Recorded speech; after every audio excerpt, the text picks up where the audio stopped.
Ons is besig met hierdie reeks wat ons gesels oor onbeantwoorde gebede. Ons het begin die 12de Oktober, dis hy doen alles tot eer van God, maar wees waaksaam. En ons het daar vir mekaar gesê in Efesiërs dat hy praat van die wapenrusting van God wat jy moet aantrek, sodat jy staande kan bly teen die liste van die duiwel. Ons het gesien, dis baie duidelik, hy gaan nie jou aanval. Die oomblik wat jy sê, ek wil die Here dien, die oomblik wat jy sê, ek wil in verhouding met U staan, dan kom die vyand en hy kom verklaar oorlog met jou.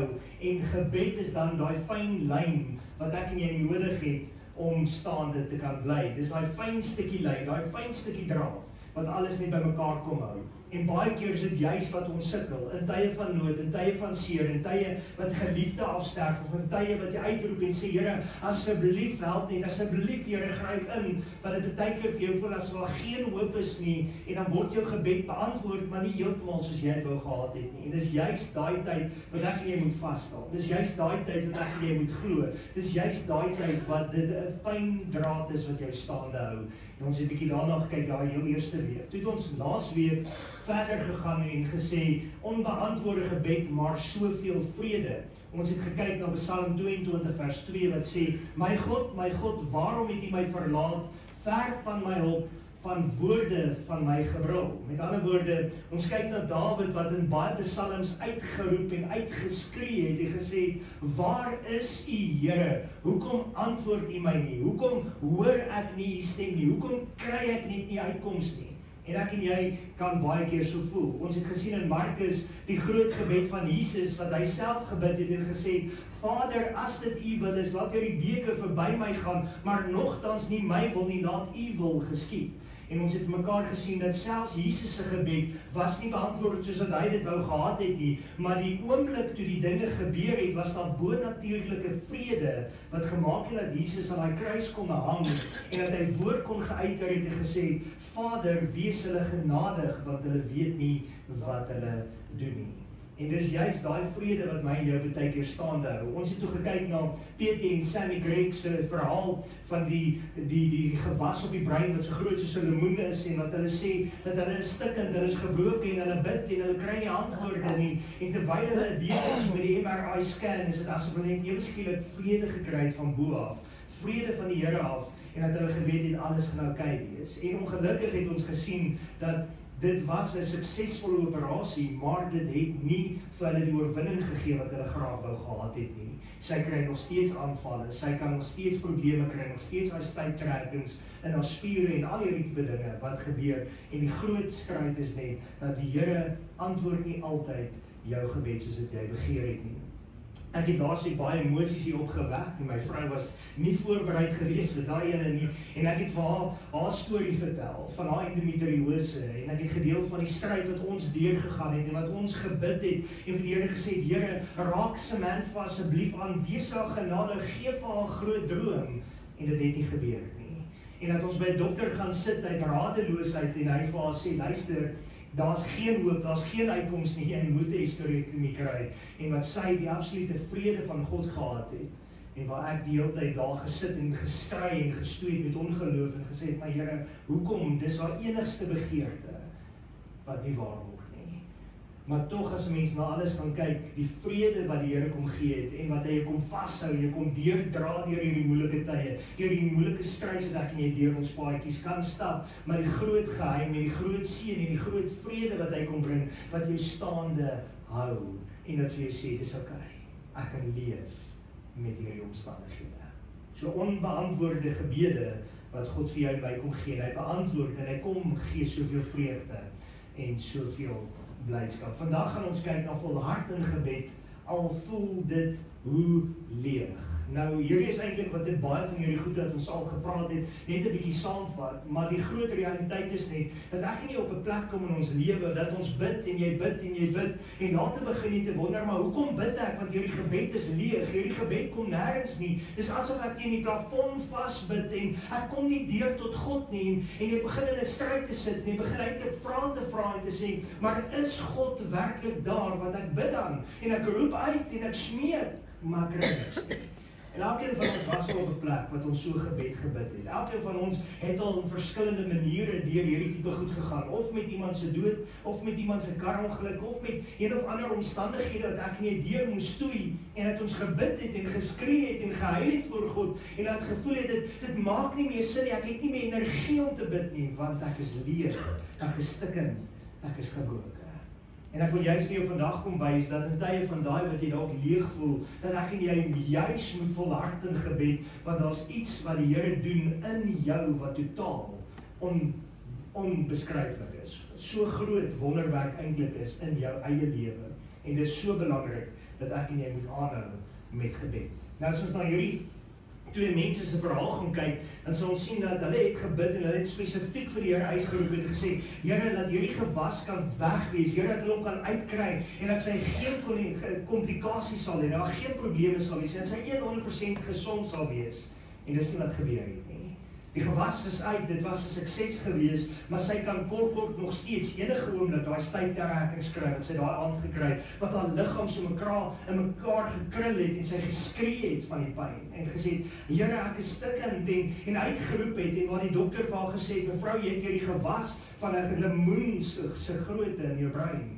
En wat sy geskree het en gehuil het voor God, en sy het selfs so ver gegaan en briefies gaan skryf om vir haar kinders totsiens te sê, om vir haar man totsiens te sê, en sy het dit weggesteek die ene hand in die hospitaal, op 'n plek waar hulle dit nie dadelik sou sien nie, maar as hulle by die huis die tas sou oopmaak, dit dadelik sou kry.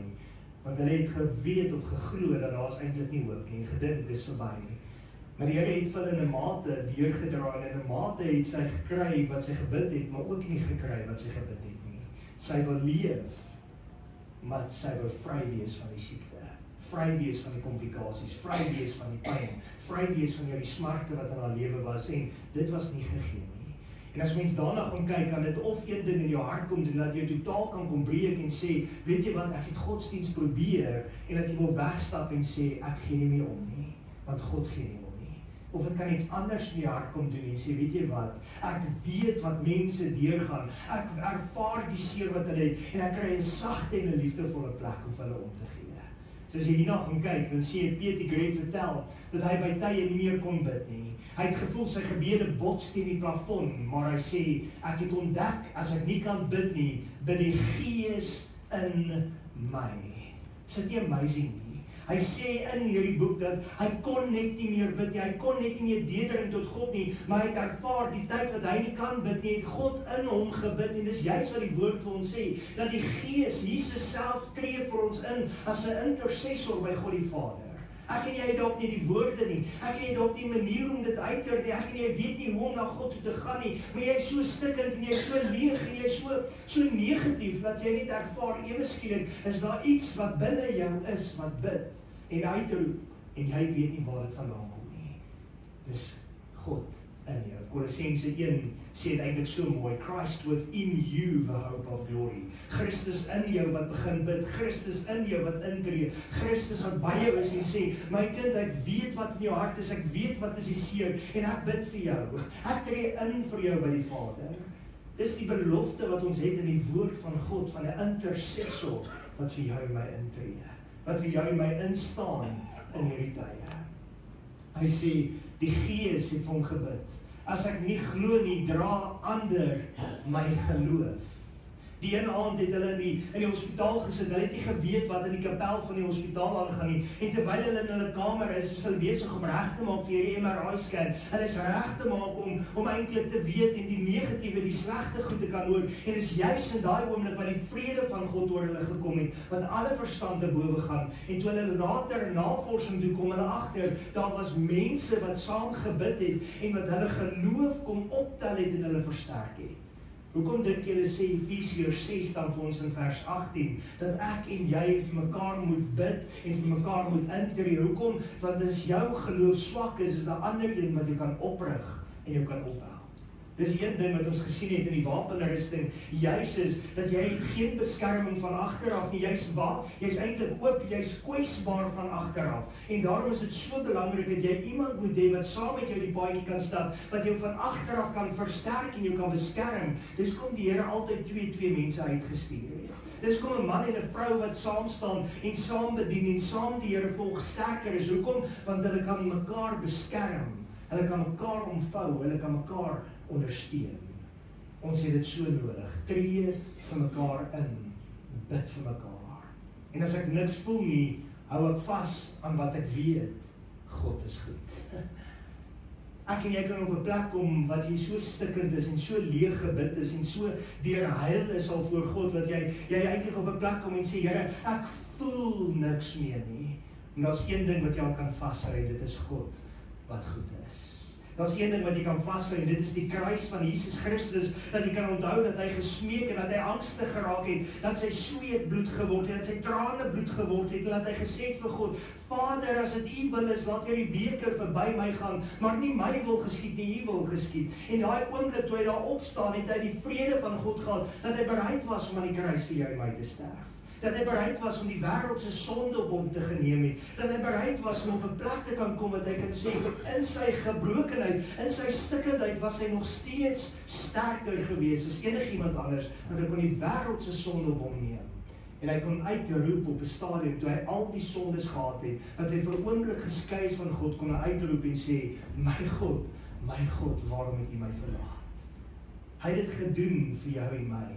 Hy het dit gedoen sodat ek en jy in verhouding met hom kan staan. Hy het dit gedoen sodat ek en jy op 'n plek kan kom, dat ons kan weet in tye wat ons stikkend is, in tye wat ons gebroken is, dat ons dan op 'n plek kan kom en kan sê, weet jy wat, ek weet dat God goed is, ek weet dat hy ons gaan deurdra, want hoekom? Hy het dit geen roof geag om die gestalte van 'n diensknegt te neem en dan die kruis te sterf vir jou en my nie, vir mense toe.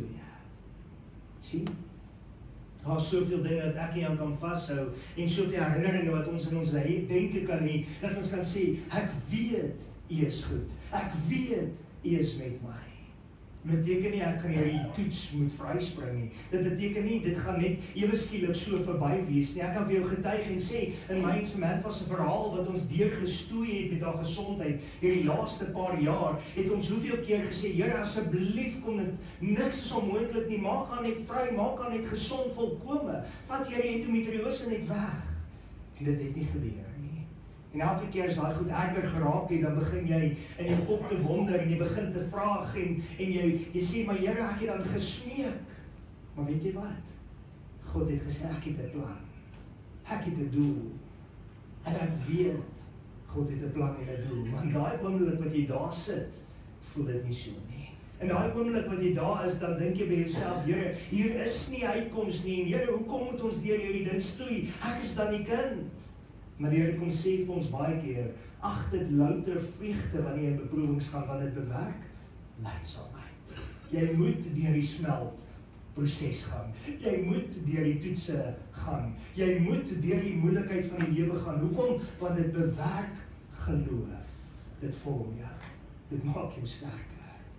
As ek en Samantha moet kan getuig, dan kan ek vir jou een ding sê wat deur die hele proses gedoen het in my en haar verhouding, het ons nader aan mekaar gebring.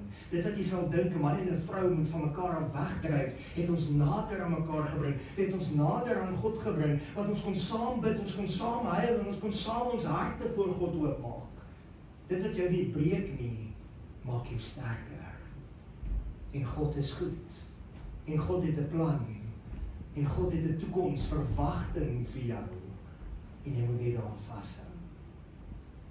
God is goed. Efesiërs 6 vers 18, ek gebruik hom gereeld vandag, maar ek wil hom weer vir jou wys. Terwyl jy met alle gebed en met smeking by elke geleentheid bid in die Gees. Met ander woorde, jy moet altyd bid, jy moet volhard om te bid, jy kan nie ophou om te bid nie. En dit is so maklik dat ons op 'n plek kom en sê, Here, ek gee net moed op. As jy gaan kyk in die woord van God, sê dit keer op keer, volhard in gebed, volhard in gebed, volhard in gebed. En dan gaan hy dit verder en sê, en juist daartoe waak om met alle volharding en met smeking vir al die heiliges te bid.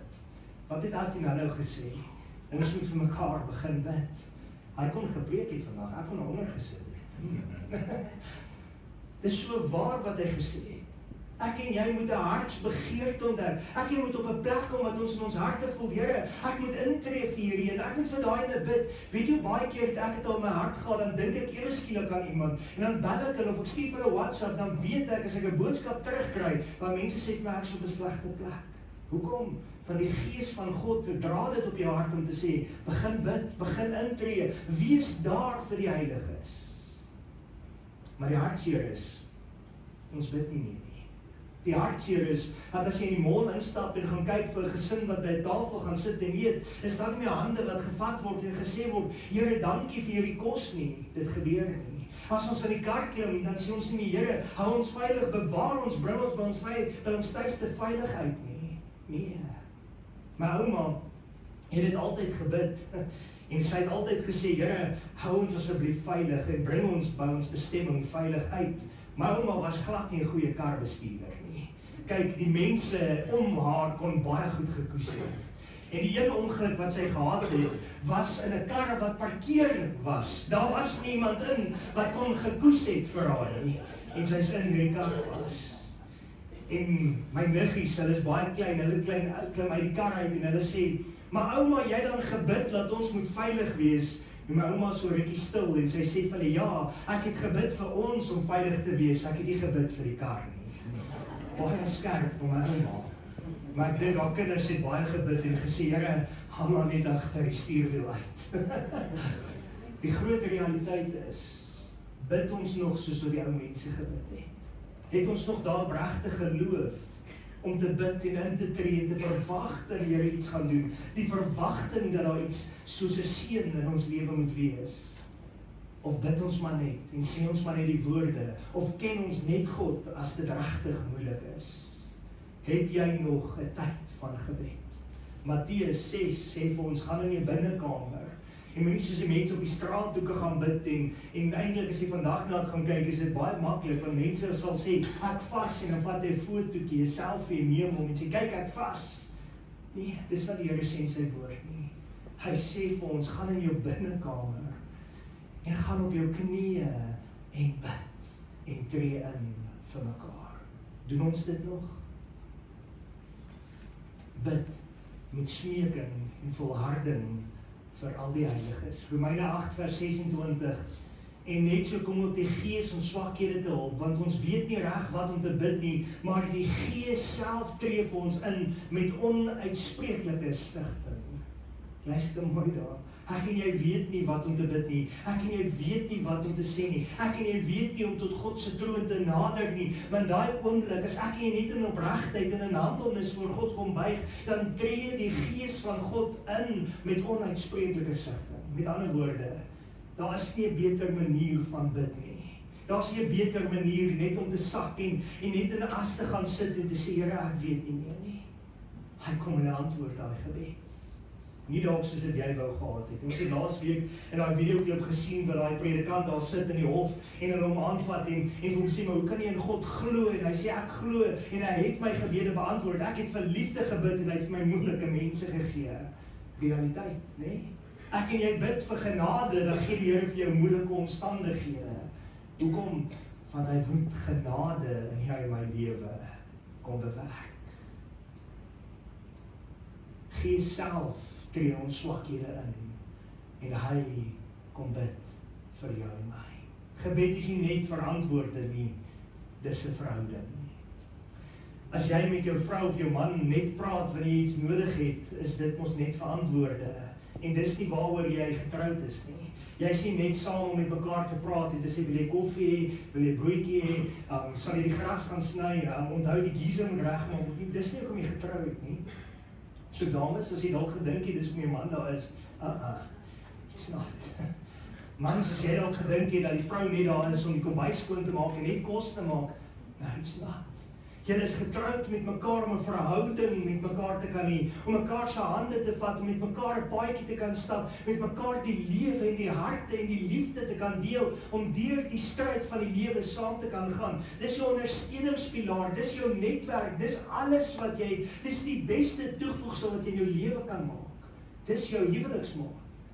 En dis die beeld wat ek en jy eintlik het van wat dit verhouding tussen die mens en God moet wees. God is die bruidegom, ek en jy is die bruid. En ek en jy is nie net daar om hom aan te roep en te sê, Here, ek het nou hulp nodig, Here, die kas is leeg, Here, die brandstof raak my nie. Nee, ek het nodig om in 'n verhouding met hom te staan, elke dag van ons lewe. Met ander woorde, het jy agtergekom in 'n verhouding, kan jy met jou huweliksmaat praat en sê, ek het 'n probleem, ek sukkel met hierdie ding. Net so kan jy na God toe gaan en jou hart oopmaak en vir hom sê, Here, ek sukkel. Here, ek stoei. Here, hierdie is my geweldige stryd van pyn wat ek deurgaan en ek verstaan dit nie. En jy gaan nie dadelik 'n antwoord kry nie.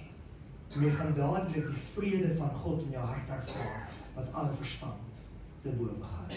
Dat mense na jou kan kyk en vir jou kan sê, is jy mal? Hoekom is jy so rustig? God is with me. Dis hoekom.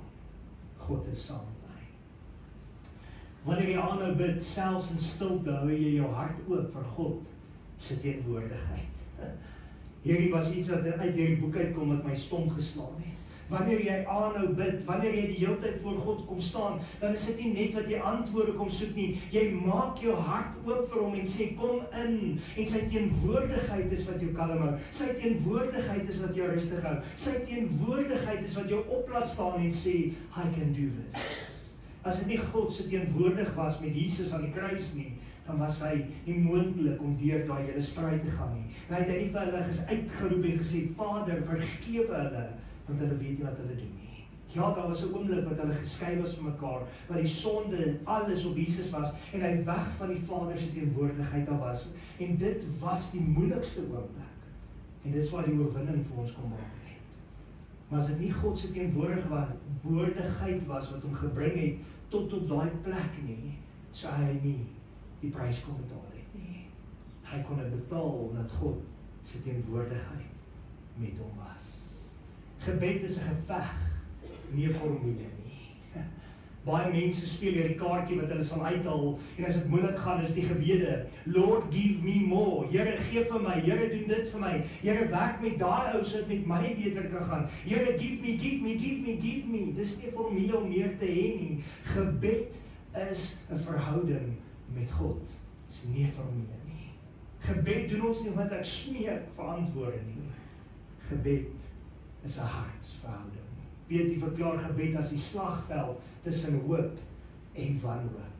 Toe ek hierdie raak lees, is dit vir my asof daar oorlogsveld oopgemaak is, en jy begin nou besef, die oomblik wat jy in gebed tree, is jy vol bekleed met die wapenrusting van God, en jy staan reg, en jy sê vir die vyand, kom, jy kan my kom aanval, en ek gaan nie terugval na wanhoop toe. Ek gaan vas staan in hoop, ek gaan vas staan in Jesus. Hoekom? Want ek is reg om te veg. Die woord sê dan vir my in Efesiërs 6, staan dan vas. Hoekom? Want ek moet vas staan in die geestelike oorlogvoering. Dis hoekom jy die skoene van die bereidheid van die evangelie aantrek, sodat jy kan vas staan, sodat jy kan weerstand bied.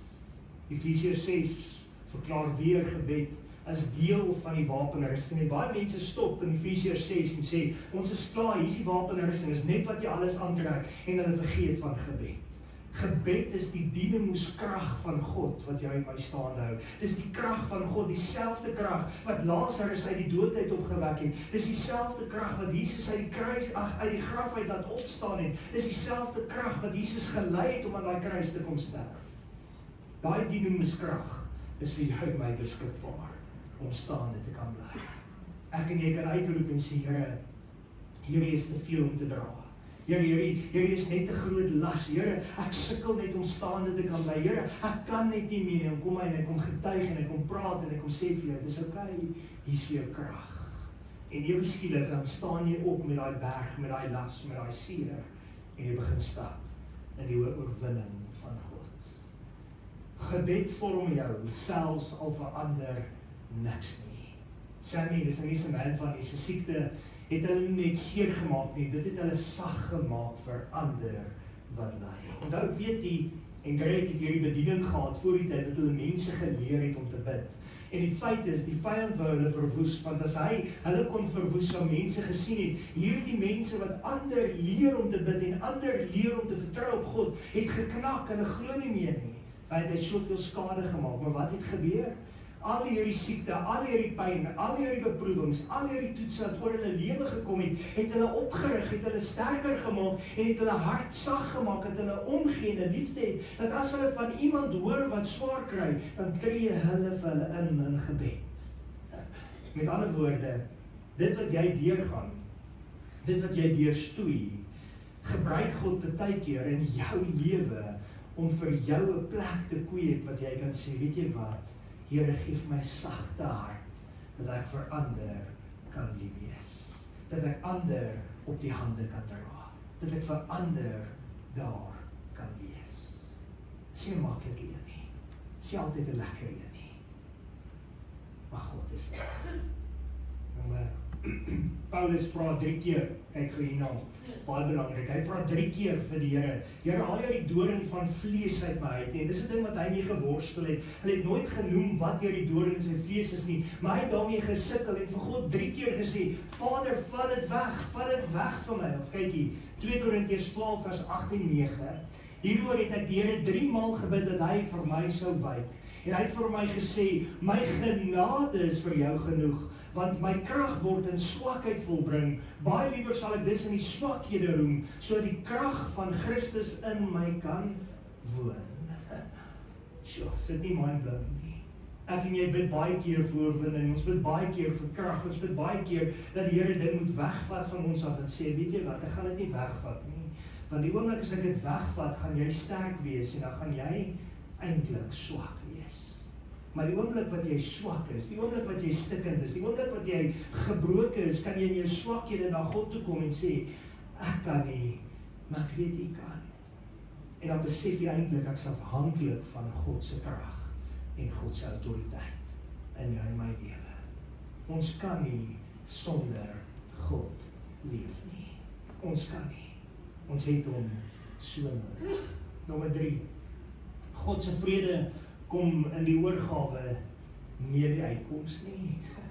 Ek en jy dink baie keer, die uitkomste is wat ons staande hou, die uitkomste is wat vir ons die oorwinning gee, die uitkomste is dit wat ons soveel seën kom gee. Nee, die oomblik wat jy die oorgawe maak, die oomblik wat jy na hom toe kom en jou hart kom uitstort. Hy sê vir ons in sy woord op soveel plekke, kom na my toe, almal wat bemoeid en belas is. Wat is dit anders as om in gebed die troon te nader? Hy sê vir ons, roep my aan in die dag van benoudheid en ek sal jou uithelp en jy moet my eer. Wat's dit anders as gebed?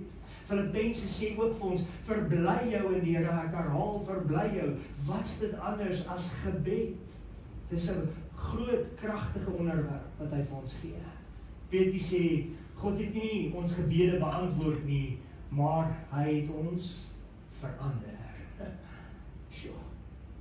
Sien, God het dalk 'n plan en gesê, weet jy wat Daniel, weet jy wat Samantha, ek wil julle verander, want julle moet 'n lig wees vir ander mense. Die oomblik as iemand nou na Samantha toe gaan kom en sê, weet jy wat, ek het endometriose, gaan dit nie net wees ons, ek is jammer vir jou nie, maar sy sal vir daai persoon soveel liefde gee, want sy weet presies wat sy deurgaan. As 'n man na my toe gaan kom en sê, weet jy wat, mense verstaan nie wat dit is, die stryd en die spanning en die seer wat in 'n huwelik is, as 'n vrou deur hierdie siekte gaan nie, gaan ek vir daai man sê, weet jy wat, ek verstaan, want ek was self daar. En ek kan vir hom hoopplaas skep, ek kan vir hom liefde gee, ek kan vir hom genade gee. Hoekom? Want dit wat jy deurgaan verander jou lewe. Your greatest weakness becomes your greatest strength.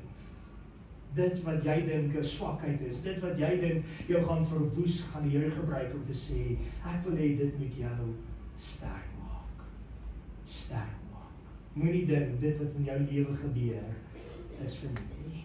Habakuk 3 vers 17, alhoewel die vyeboom nie sal bloei nie. Onthou, die vyeboom is wat jy deurgaan, is dit wat jy dalk vra, is dit wat jy dalk voorbid, is die ding wat in jou hart 'n stryd is en dit gebeur dalk nie. Alhoewel die vyeboom nie sal bloei nie en aan die wingerdstok geen vrugte sal wees nie. Die drag van die olyfboom sal teleurstel en die saailand geen voedsel oplewer nie. Die kleinvee uit die kraal verdwyn en geen beeste in die stalle sal wees nie. Met ander woorde, as ek alles gegee het en ek het niks meer oor nie. Kyk gou hier. Nogtans sal ek jubel in die Here. Ek sal juig in die God van my heil. Ek kan alles verloor het. Ek kan my gesondheid verloor het. Ek kan my werk verloor het. Ek kan my huis verloor het. Ek kan alles in die toekoms, Here. Ek kan alles verloor. Solank as wat ek U het, is ek meer as genoeg. Solank ek U het, het ek oorwinning. Jesus is alles wat ons nodig het. En dis die uitdaging wat voor my en jou kom staan. Gaan ons vashou aan dit wat ons kan verloor? Gaan ons vashou aan dit wat ons harte deeltyd begeer en wat ons in die grootsheid van die lewe wil sien soos wat ons lees in Romeine? Of gaan ons na die Here toe kom en sê, Lord, give me Jesus, and I have all I need. All I need. Ons bid nie omdat God altyd antwoord soos ons wil nie. Ons bid omdat hy altyd naby is. Het jy gesien dat as jy met iemand gaan praat en vir iemand gaan sê, weet jy wat, ek gaan deur 'n moeilike tyd. Ek gaan deur hierdie stryd en ek kry swaar en as jy daar wegstap dan het jy eintlik jouself kwesbaar gemaak want jy dalk jou grootste geheime teen 'n vreemdeling gaan uitpraat en jy vertrou daai persoon om met niemand te gaan praat nie. Maar tog as jy daar uitstap sê jy, ek voel beter. Hierdie berg is om my skouers af. Nou as dit by 'n mens so kan voel, hoe gaan dit nie wees as jy na die troon van God gaan nader nie? As jy werklik na God toe kom en net kom bid en net kom uitstort jou hart voor hom, want dis wat hy wil hê, dan sal jy op 'n beter plek wees. Jy gaan dalk nie antwoord kry soos jou hart begeer nie. Jy gaan dalk nie die uitkoms kry wat jy dalk wou gehoop het die Here gee vir jou nie. Jy gaan dalk nie die bankbalans hê wat jy voorgebid het nie. Maar jy gaan die vrede van God hê. En dis wat so belangrik is. Die vrede van God is so belangrik. D.L. Moody het naby aan die Here geleef en hy het gestap in die straat en hy het op 'n stadium vasgehaak en hy het doodstil gaan staan en almal sê vir hom, "Come brother Moody, let's go." En hy sê vir hom, "I cannot move forward because I've lost the presence of God." En hy het omgedraai en teruggegaan want die Here wou gehad het hy moes iets anders doen. Is jy so ingestel op die vrede van God, dat jy kan stap in 'n rigting en dadelik besef, dit wat ek nou doen, vat my weg van daai vrede af. En dat jy gaan omdraai en sê, kom ek kom terug na hierdie vrede van God. Want dis waar ons moet leef. Wanneer jy bid, selfs in stilte, veg jy met die wapen van vrede, die vrede van 'n God wat nog steeds hier is. Al voel dit hoe stil, al voel dit of jy die plafon vasbid, al voel dit vir jou as God nie daar is nie, hy is nader aan jou, as wat jy nog ooit besef het. Hy is by jou, hy is met jou, hy is in jou. En ja, partykeer los hy ons in stilte, partykeer los hy ons in pyn, partykeer los hy ons om deur hierdie stryd te veg. Daarvan kan ek getuig, Samantha getuig en baie van julle getuig. Maar nog is daar 'n vrede en 'n kalmte wat jy kan opplaas staan en sê, give me more, Lord. Of geef my nog 'n dag. Ek sien kans vir môre. Hoekom? Omdat hy leef. Omdat hy leef. Luister saam met my net na hierdie liedjie se woorde, Samantha se aanbied. Luister net na hierdie woorde.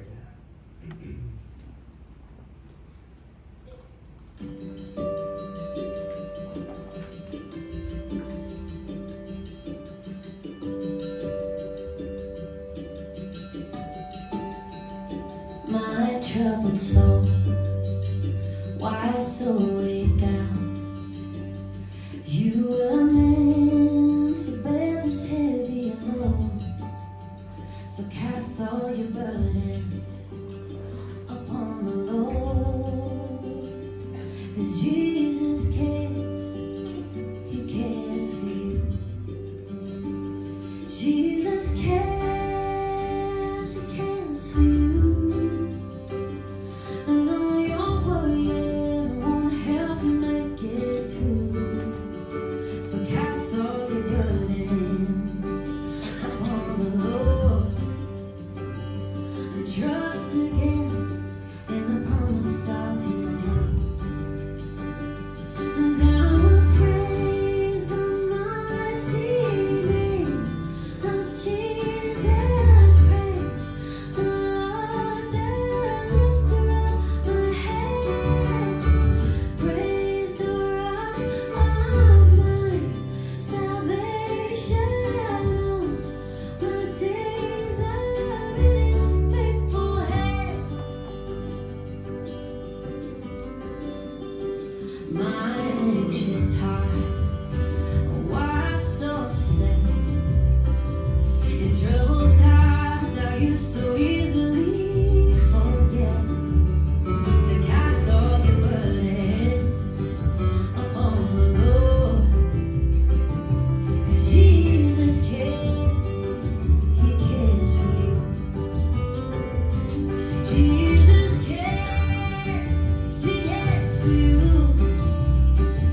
Kom ons bid saam.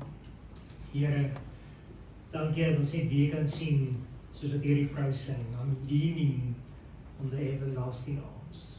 Here, dankie dat ons kan doen wat sy het gesê, cast your burdens unto Jesus, for he cares for you. Dankie dat ons kan bid. Dankie dat ons harte kan stilmaak voor U. Dankie dat ons kan weet, Here, dat ons al hierdie stryd en dinge wat ons so deurstoei net in U hand kan kom plaas. En Here, dankie dat ons kan weet, al voel dit baie keer sal ons gebede nie beantwoord word nie. Al voel dit baie keer sal ons in die stilte 'n stryd ervaar, kan ons nog steeds weet, daar's vrede wat alle verstand te bowe gaan. U is daar. U teenwoordigheid is met ons. Ek kom bid en vra, Here, dat U ons elkeen sal seën, dat ons elkeen sal behoed en bewaar. En ons kom bid spesiaal ook vir volgende week se diens wat ons die gemeente se 75 jaar gaan feesvier en dat ons vir U kan dankie sê vir daai celebration wat ons kan hou, dat U hierdie gemeente gedra het 75 jaar. En daarom kan ons uitsien na 100 jaar en 120 en 150 jaar toe, Here. En dat ons kan weet dat hierdie gemeente se werk is nog nie klaar nie. U het 'n doel, U het 'n plan. En ons vra dat U ons elkeen sal seën en sal gebruik tot eer van U groot naam.